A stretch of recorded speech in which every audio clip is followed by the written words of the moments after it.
qualificado. Eu queria agradecer muito a presença de vocês aqui nessa plateia. Eu optei na apresentação em manter fidelidade ao texto, ao artigo, o capítulo do livro que consta aqui. Portanto, aqueles que assistiram a apresentação lá no centro vão ser brindados com uma certa redundância. Você abre aí a primeira página.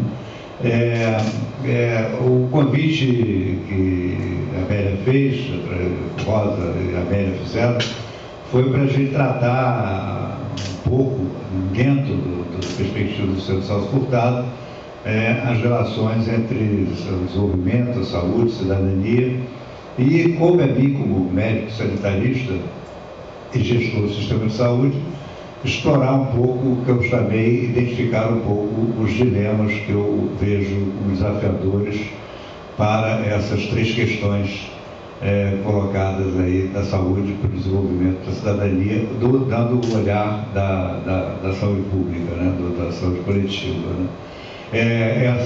Esse trabalho já é filhote de um trabalho que me foi encomendado pelo Reinaldo Guimarães, há algum tempo atrás, numa conferência de avaliação internacional de avaliação tecnológica, que teve aqui no Rio de Janeiro há uns 4 anos, né, Reinaldo? Uns 4 anos atrás. É o filhote daquilo, uma versão, ali eu trabalhei um pouco dessas ideias, então, que geraram a minha apresentação e esse capítulo de livro. Né? A primeira parte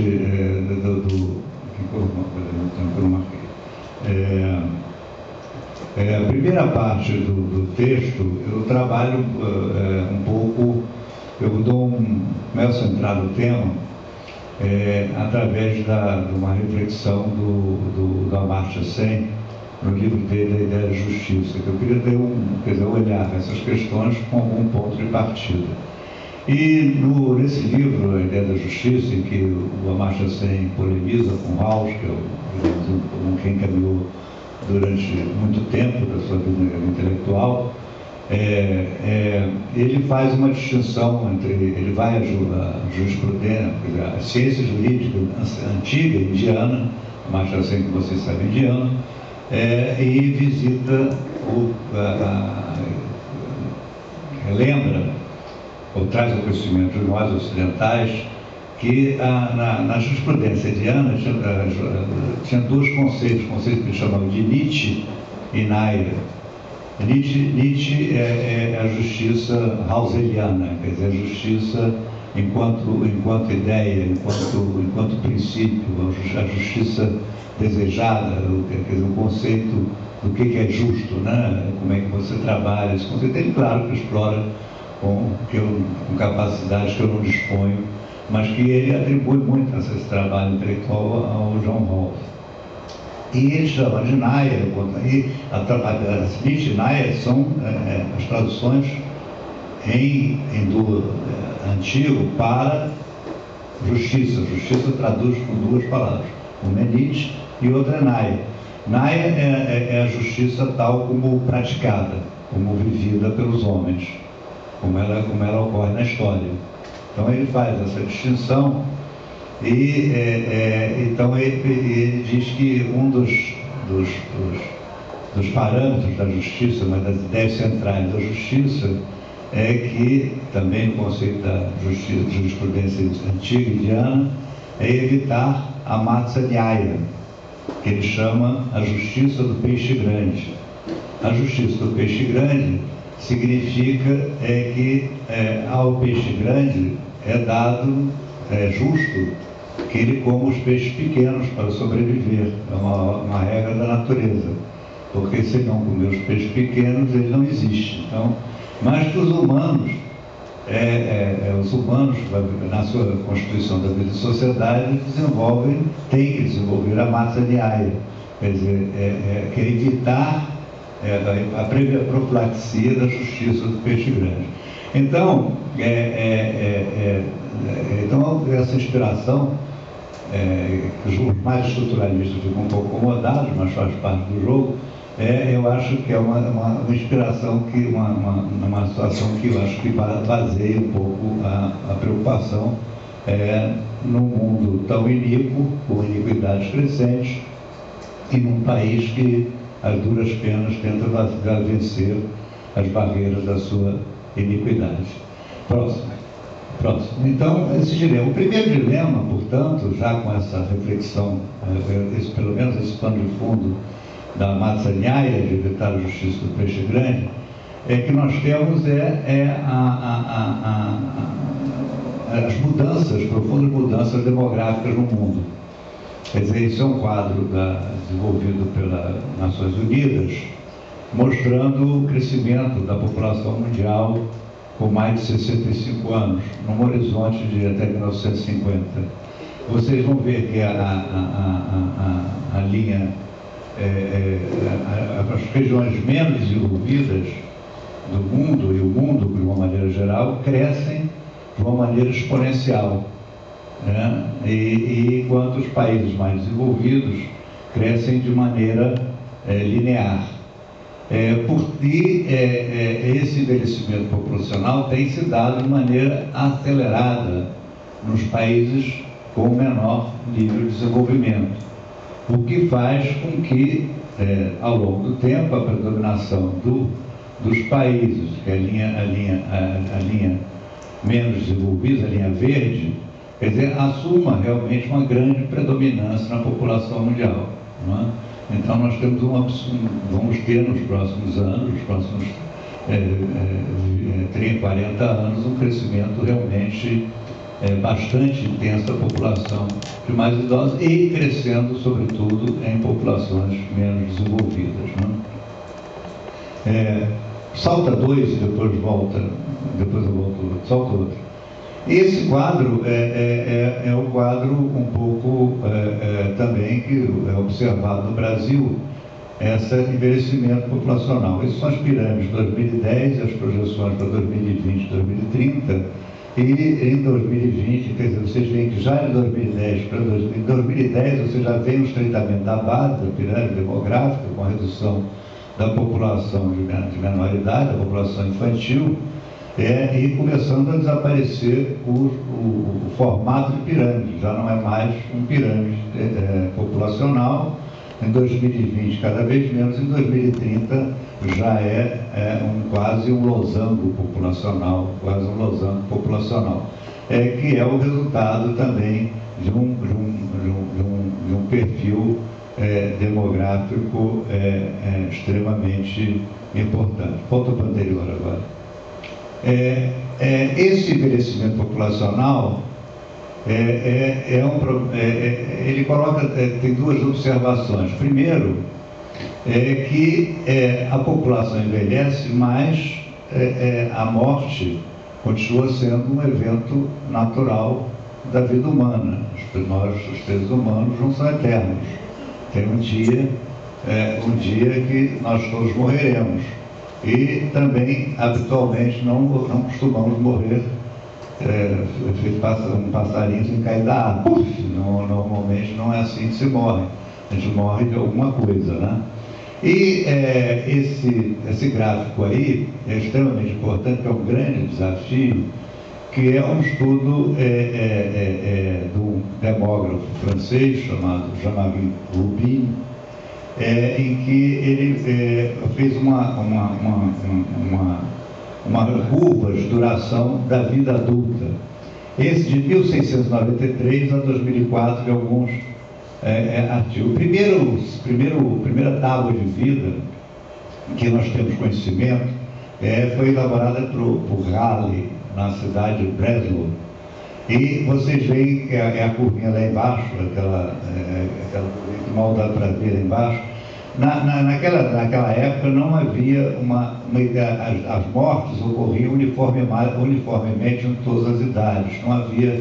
Era difícil identificar uma idade modal de vida, uma idade onde predominassem a quantidade de pessoas morrendo. Vocês vão vendo que ao longo das curvas elas vão subindo e vão se deslocando de mortes em idades mais jovens e vão tomando, a morte vai ocorrendo em idades mais avançadas. Ela vai passando a ter uma idade modal que ela começa a ficar visível, ela já é visível já na Suíça, no final do século XIX, mas ela torna-se muito delimitada nesse gráfico, na linha roxa, que é a Suécia, está no final do século XIX, que é a linha roxa, né? Já uma idade bem definida.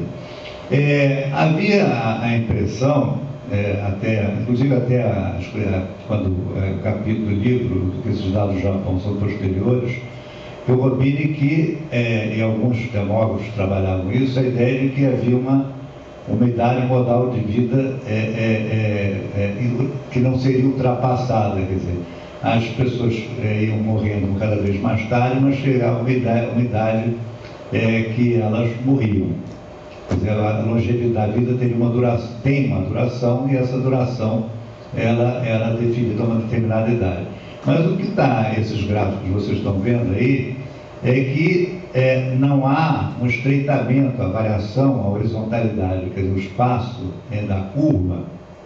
Se vocês compararem as duas últimas, Japão de 80 a 84 com o Japão de 2000 e 2004, que é dos países de maior longevidade, vocês vão ver que não é a moda a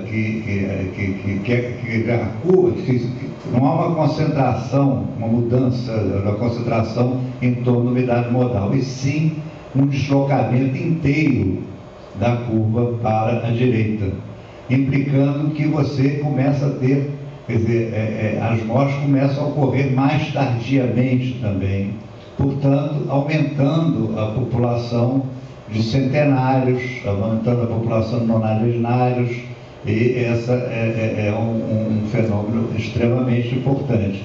E os estudos agora que os demógrafos têm se dedicado, que eu não tenho tempo para falar aqui, nem vou me dedicar, é que a maior parte desse deslocamento são idosos que, ao contrário do que se imagina, eles vivem mais tempo. Nas idades atuais, eles têm uma melhor idade.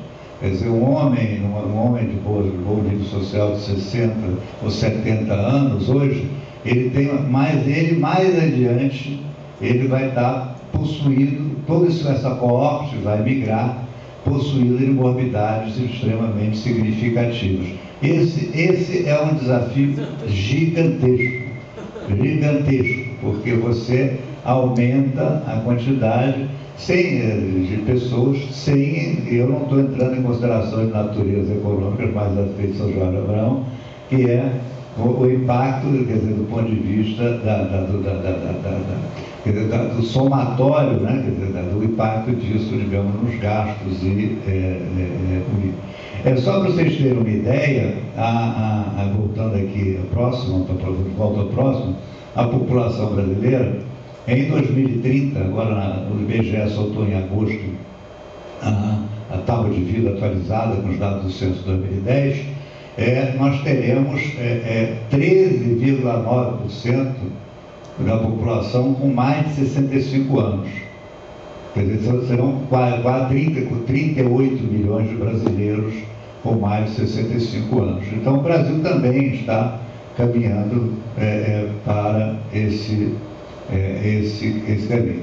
Vamos para o próximo, pode saltar o próximo, vamos direto para o outro. Esse daí é um pouco as consequências que isso tem sobre o impacto do serviço de saúde. A esquerda tem uma lâmina, um cidadão hipotético que ele tem um acidente de pouca monta por volta dos 25 anos, depois de ter uma vida relativamente saudável, começa a ter alguns sintomas de dor articular, alguma coisa por volta dos 60 anos, e aos 65 ele tem um infarto e morre. E essa área vermelha,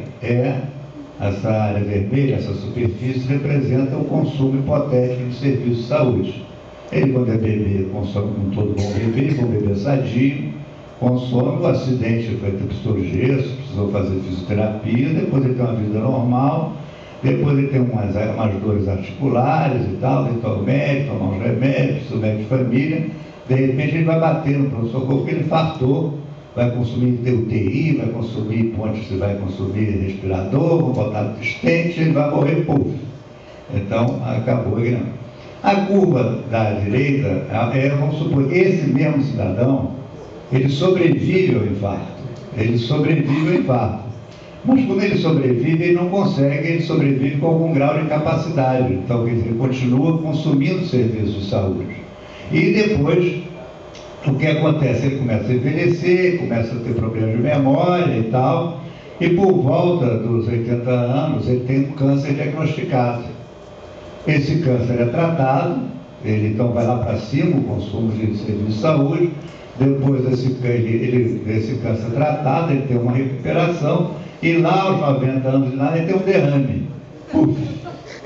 Então ele tem um derrame e aí desse derrame ele não escapa, mas de qualquer jeito ele vai internar no hospital, vai ser tratado da UTI, então o consumo ainda é maior do que o câncer naquele ponto do tempo, né? E de novo, a superfície, a área dessa aí, a intensidade de serviços que ele consumiu ao longo da sua vida. Agora vamos supor que esse rapaz, esse senhor, que morreu aos 90 anos, ele tenha praticado todas as práticas da chamada promoção da saúde. Ele faz sexo 3 a 4 vezes por semana, com equilíbrio temporão, ele não fuma, ele bebe moderadamente, faz exercícios físicos, não come, o dia do coração está aí, tem uma dieta saudável, não come gordura. Então, nós conseguiríamos amputar esse pico aí do infarto dele. O acidente não conseguiríamos, o câncer não conseguiríamos, porque deslocou a idade dele. E vocês vão convir que a área amputada, eu ia fazer para essa sessão, botar um círculo ali em torno da área amputada, mas aí não deu tempo, eu estive em Brasília ontem, que é você amputar, que evidentemente que aquele triângulo ali, ele é muito menor do que vem depois, não é? Então, o ganho que esse cidadão tem com a boas práticas é uma vida, mais tempo e vida melhor, não um menor consumo de serviços de saúde. Não. E isso daí é simples de mostrar, vira próximo do exemplo, que isso já não está no trabalho, isso já fruto do trabalho que estamos fazendo aqui. Isso é só para vocês terem uma ideia, não precisa fixar na tabela não. Eu peguei os dados de 2010, quanto é que o SUS paga por episódio de internação. O SUS é o Sistema Único de Saúde, o Ministério da Saúde paga por episódio de internação. Então, o episódio de internação é menor de 1 ano, porque tem UTI neonatal, tem bebês cada vez nascendo com pesos menores, tem uma assistência ao parto, a internação do menor de 1 ano, que aqui no Brasil, isso é do Brasil, né? É muito cara, dá 1.690. E vocês vão ver que ao longo da idade, fora essa faixa, cai, e depois, a partir dos 40 anos, começa de novo a aumentar. Tá certo? Começa de novo a aumentar. Então, eu fiz a seguinte conta. Eu peguei, suponhando, esse é 2010. Vamos supor que em 2010 eu continuo, não há nenhuma inovação tecnológica, eu simplesmente altero a estrutura demográfica da população. Quer dizer, eu simplesmente altero, não mudei a tecnologia nem o consumo relativo de serviços, né? Então, o que acontece? O próximo, só a mudança demográfica, se eu trouxesse para agora o perfil populacional, vocês estão vendo o desafio, que é se eu trouxer para hoje, que estamos brigando para aumentar essa luta do saúde mais leve, para aumentar mais ou menos aumento em torno de 40%, 34%, né, seu Jorge? 34%, enfim, vou botar 40% do orçamento do Ministério da Saúde atual. Então, só se eu trouxesse a estrutura demográfica para hoje, já foram os 40%, só pelo envelhecimento, sem alterar a estrutura tecnológica, sem romper fila, sem atrasar, só a mudança. Isso, sem dúvida nenhuma, é um grande, gigantesco desafio. O outro aspecto importante, lá adiante, é que a riqueza, essa correlação, já é uma correlação conhecida, entre riqueza e gasto de saúde. Quer dizer, quanto mais rico o país, de uma maneira geral, salvo algumas exceções, ele gasta mais em saúde. Né? Gasta mais em saúde. Agora, isso não se traduz necessariamente em impacto no indicador resumo, que seria a esperança de vida nascer. Vocês veem que nas camadas de mais alta, de maior gasto, o gasto per capita, esse aumento do gasto per capita, ele não impacta, a partir de um determinado nível, na esperança de vida ao nascer. Então, isso, quer dizer, esse equilíbrio entre... O que eu quero dizer com isso? É porque essa mudança do perfil demográfico, esse deslocamento da pirâmide demográfica, essa necessidade de maior intensidade de consumo de serviços de saúde, sobretudo nos anos posteriores, e ao fato concreto que as pessoas sofrerão incapacidades e serão levadas, enfim, antes de morrerem, terão consumido serviços de saúde, como é que eu administro essa tensão? Porque tem um nível em que eu aumento, porque realmente eu tenho uma eficácia. Se numa sociedade desigual, vocês têm, eu poderia fazer um gráfico que eu estou para fazer, semelhante a uma espécie de expectativa, como é que ele se comportaria em diferentes estratos de renda da sociedade brasileira, Jorge. Entendeu? Como é que você vê essa mesmo gasto per capita e o efeito disso na esperança da vida, a esperança de vida ao nascer. Então, esse é o primeiro grande, eu acho, primeiro bloco de desafio. O segundo quais são as consequências desse aumento nos países de maior renda, que são as duas lâminas anteriores, a lâmina anterior e essa, com gasto de saúde, com pouco impacto, digamos, no aumento da esperança de vida. É que esses países com maior concentração de riqueza, eles colocam demandas sobre o mercado produtivo, né? Então, próxima lâmina, só para dar uma ideia, se eu peguei isso também só para pensar, a gente explora também isso mais a fundo, isso é uma expectativa do mercado farmacêutico mundial, como exemplo, digamos, você tem pessoas que devem tomar remédio, etc, etc, para vocês verem como a distribuição do gasto mundial. O gasto mundial de medicamento está fortemente concentrado e a diminuição, o crescimento, olha só, nós pertencemos ao azul claro, o FADERJ, os farma emergentes, né? Mas vocês veem que mesmo na variação, passando de 18, aumentando 10%, a maior parte dos gastos continua colocada, praticada pelos países centrais, né? Pelos países centrais. Vira próxima, isso fica mais claro na próxima lâmina, onde vocês têm uma correlação também do mesmo estudo da OMS, que é um instituto de pesquisa mundial de assistência farmacêutica. Vocês veem aí a correlação população, gasto per capita e saúde. Nós temos ali, nós somos o quinto mercado mundial de medicamentos, por país, isoladamente, mas olha a distância do ponto de vista, se você juntar Europa nós ficamos ali uma fatia pequena e temos um gasto, digamos, acima dos outros, mas certamente a altura muito longe dos países desenvolvidos. Esse estudo de 2012, de maio de 2012, que eu não trouxe a lâmina aqui, passa a próxima, eles fazem uma pesquisa interessante, eles fazem uma análise também dessas composições dos submercados internos, quer dizer, as camadas de maior renda, eles examinam as camadas de maior renda dos países e o consumo de medicamentos, né? Então, isso é o horizonte geral dos gastos de medicamentos de acordo com o tipo de problema de saúde, né? O que está em laranja são as medicinas, os medicamentos para as condições triviais, medicamentos que estão perdendo proteção patentária, que os medicamentos já estão disponíveis no mercado. E o que está em vermelho são os horizontes de mercado e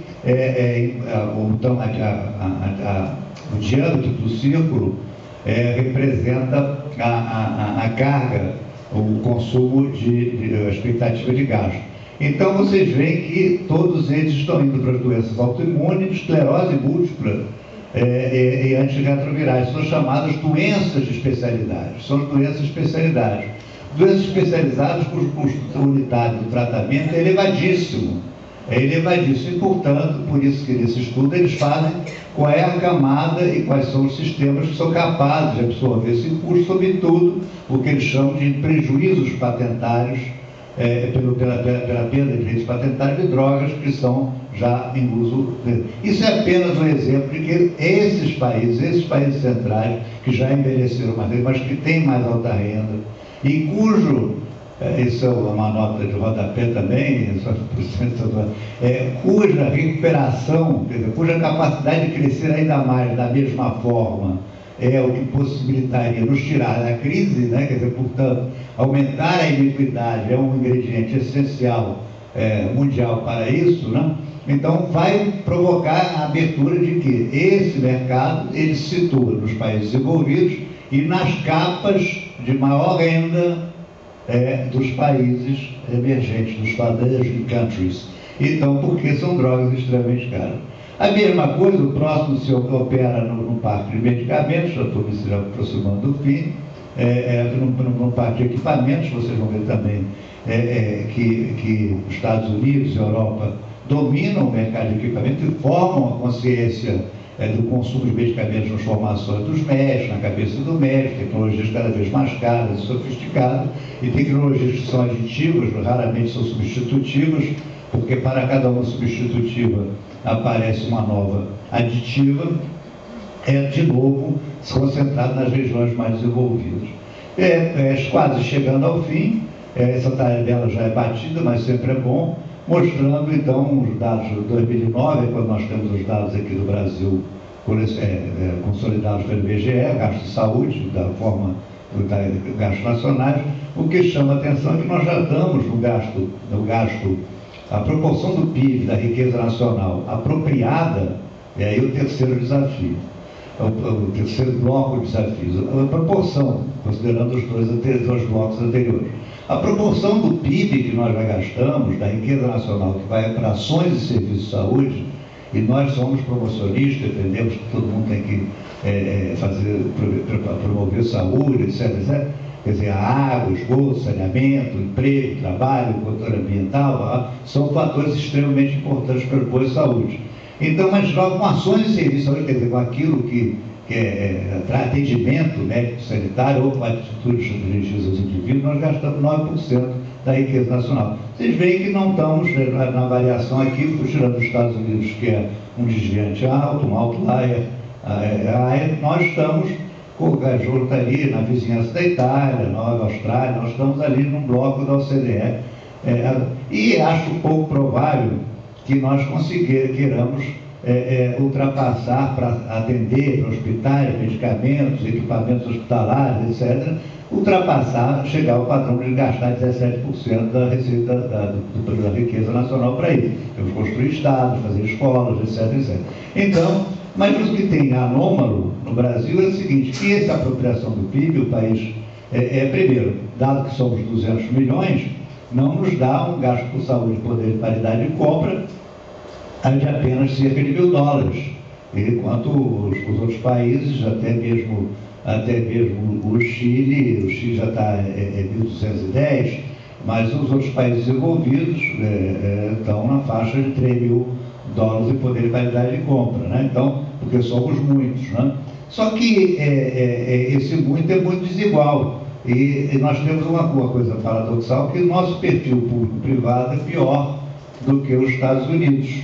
Quer dizer, por conta, 41% é a proporção do gasto público, quanto os países equitativos situam-se na faixa entre 70% e 90%. Nós temos um perfil de gasto público pior do que os Estados Unidos, né? Isso se deve, também essa lâmina já é batida, mas eu preciso lembrar sempre, a próxima, se deve ao mercado selecionado, do que é em laranja nós temos o tamanho da população, e esse cor de tijolo, a população coberta por serviço de saúde. Então, você viu o tamanho da população, então, de novo, os 25% mais ricos da população, que são justamente, que constituem um mercado poderoso de 50 milhões de brasileiros, e para o qual a ascensão social da nova classe C pretende-se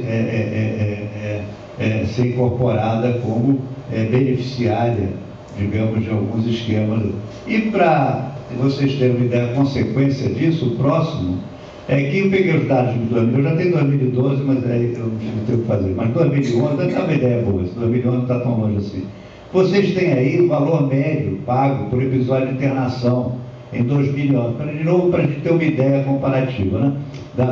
Então eu fiz uma ordem assim, os planos de saúde, 25% da população, cada internação, em média, eles pagaram R$5.000 por episódio de internação em 2011. O SUS pagou 1.000. Então é evidente que por 5.000 eu não faço o 1.000, não é? E vocês veem aí a hierarquia, que eu chamo de baixo para cima, os brahmanes, os kshatriyas, os cássios, os sushas e o párias lá, por isso que fica embaixo, né, porque são os intocáveis, né, lá, que são os SUS, só que aqui os SUS são maioria, os intocáveis são as maioria. Nós temos um sistema de casta oculto que demanda, ele é o mercado dessas drogas de especialidade, ele é o mercado de incorporação tecnológica e, simbolicamente, o que é extremamente difícil da gente trabalhar, um grande desafio, pelas camadas mais influentes, pelas camadas formadoras de opinião pública, pelos interesses os macrointeresses econômicos do Brasil, que olham o país, né? Eu ia citar, Rosa, trazer aquela lâmina que eu uso sempre do céu asfaltado no capitalismo global, que nós temos que sair do consumo de elite, aquela coisa de que a única chance de desenvolvimento que temos é um consumo de elite sofisticado que na cadeia de produtiva gere empregos embaixo. E o mais simbólico disso é que nos tempos